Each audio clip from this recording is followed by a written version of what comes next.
હજુ તો માર્ચની શરૂઆત છે અને ગુજરાત અગનભઠ્ઠી બની રહ્યું છે। રાજ્યના 9 જિલ્લાઓમાં હવામાન વિભાગ દ્વારા રેડ એલર્ટ જારી કરાયું।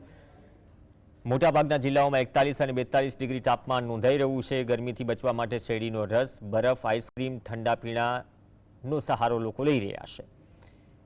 હીટવેવના કારણે આ વર્ષે માર્ચમાં ગરમીનો પારો ગત વર્ષની સરખામણીએ 15 દિવસ પહેલા 40 ડિગ્રી વટાવી ગયો।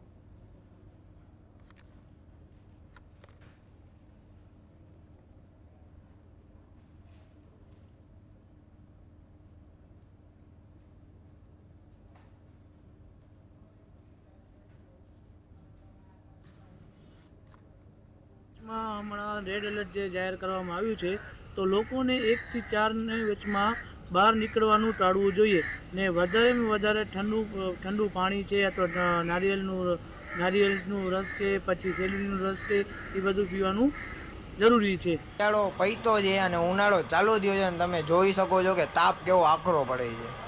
હજી તો હોળીને 2 દિવસ બાકી છે।